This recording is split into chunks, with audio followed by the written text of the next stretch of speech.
Morris here again. As you can see, I'm now off intravenous IV. Recent blood tests came back clear, so I may make it after all.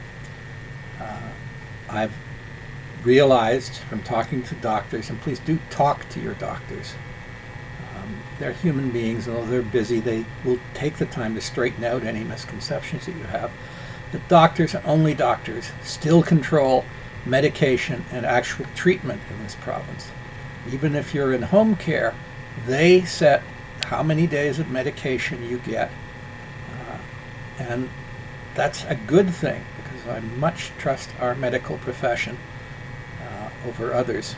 But I've also learned that the very things that fooled me into thinking there might be a second medical care system, all the plethora of new services for seniors in the home, all at high cost, the high cost insurance for extended in-home care, etc., are indications of a serious problem with our care system. When this was set up by Premier Harris in the 1990s to get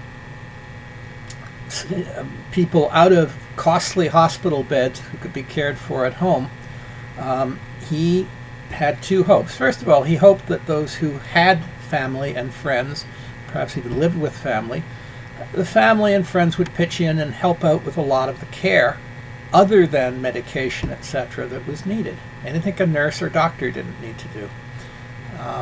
That is becoming rarer and rarer as our society is becoming more isolated. As a result, more of the burden of care is falling on the community care and access centers, and it's a crisis. They're practically out of funds as a result. Also, larger number of patients getting in-home care. And as a result,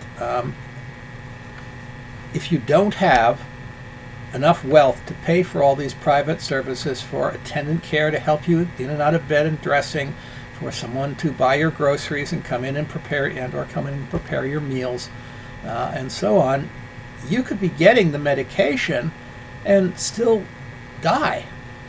This is not apparent because at least our society has enough compassion at the end to let you take an ambulance to hospital and die there rather than at home. So it just looks like another elderly senior died at home, died in hospital, excuse me.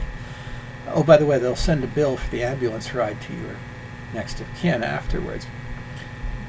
What can we do about this? Well, I'll cover that in another video, because there's something even more important that I've learned. This facade of services that once existed is not unique in the medical and home care field. Unfortunately, there are other things that once were well looked after in this province and that aren't as much anymore. Rent. Most renters in this province still think they're under our rent control scheme. They read that the increase this year, the guideline increase, is limited to 1.5%, and that the landlord has to go to the landlord and tenant board if he wants more, she wants more. And they don't realize that most of them aren't covered by rent control. When the scheme was put in 1991 to supposedly encourage new rental housing to be built, they exempted anything built or rented for the first time in a home after 1991. And now, not only are the majority of such units under that class, but developers are actually buying buildings built just before 1991, tearing them down and putting up a new building that's identical to replace a perfectly serviceable building. And the reason they're doing this is because those buildings and the people who move in will never be protected by rent control. I'm running out of time on this video, but I will try to follow up on this. Our society has serious problems, folks.